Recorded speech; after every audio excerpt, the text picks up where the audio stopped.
Sénégal et le placement en position de stage des cadres sénégalais dans les pays amis et frères. Il en sera de même sur le plan monétaire, où nous poursuivrons les discussions pour que la monnaie soit plus en adéquation avec les besoins de l'économie régionale. Quant à nos compatriotes de la diaspora, je salue une fois de plus leur apport inestimable à l'œuvre de construction nationale. Le gouvernement lancera un vaste programme de recensement des Sénégalais de l'extérieur pour mieux valoriser leur potentiel grâce à des programmes adaptés. Dans cette perspective, nous mettrons en place une haute autorité de la diaspora, un organe consultatif rattaché à la primature pour conseiller le gouvernement sur les questions touchant aux Sénégalais de l'étranger. Les associations de la diaspora les plus représentatives y seront représentées et la durée de validité du passeport sera étendue à 10 ans.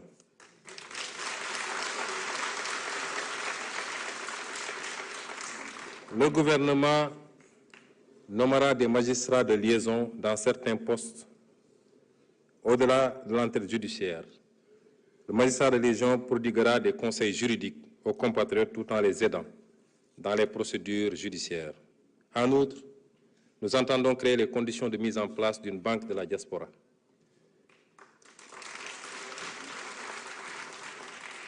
Nous appliquerons le principe de réciprocité pour la délivrance de visas aux ressortissants de certains pays.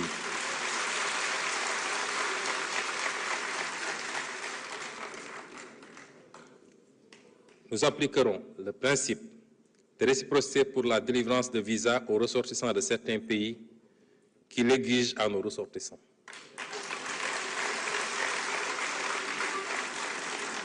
Je rappelle que si la suppression de la procédure des visas biométriques payants est entrée en vigueur le 1er mai 2015, les textes législatifs et réglementaires l'instituant n'ont pas été abrogés subséquemment. Il s'agit dès lors, tenant compte de l'expérience précédente, de bien en cerner les faiblesses avant toute décision, notamment celles liées aux impacts éventuels sur le tourisme, les lenteurs dans la délivrance des visas, ajoutées à la disponibilité des moyens matériels et humains dans les aéroports et postes frontaliers terrestres du Sénégal. D'ores et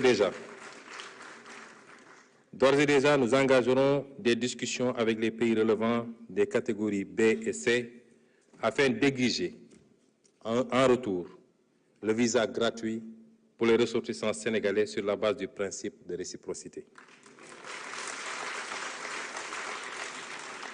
Nous ouvrirons également des discussions avec les pays dont les procédures de traitement des demandes de visa pour les ressortissants sénégalais portent préjudice à nos compatriotes.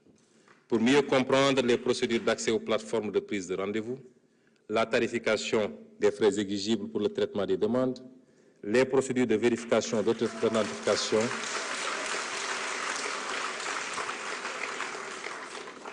la tarification des frais exigibles pour le traitement des demandes, les procédures de vérification d'authenticité et de transmission des documents d'état civil. Enfin, le gouvernement apportera une solution idoine à l'immigration clandestine. D'abord par la mise en œuvre d'une politique de développement et de lutte contre la pauvreté portée par la Vision 2050, ensuite par le renforcement des dispositifs de lutte contre la migration irrégulière, en multipliant les contrôles et en renforçant les sanctions, mais également par la promotion d'une migration régulière en partenariat avec les pays d'accueil et de transit des migrants, ainsi que le soutien aux initiatives de retour volontaire et à la réintégration. Il s'agira de lutter avec la même détermination aussi contre la migration irrégulière de nos ressources naturelles et financières du fait de contrats léonins dans les secteurs miniers, pétrogaziers et halieutiques, dans l'attribution de marchés publics et de biens, services et infrastructures à des intérêts étrangers. Monsieur le Président de l'Assemblée nationale, Mesdames et Messieurs les honorables députés, chers invités,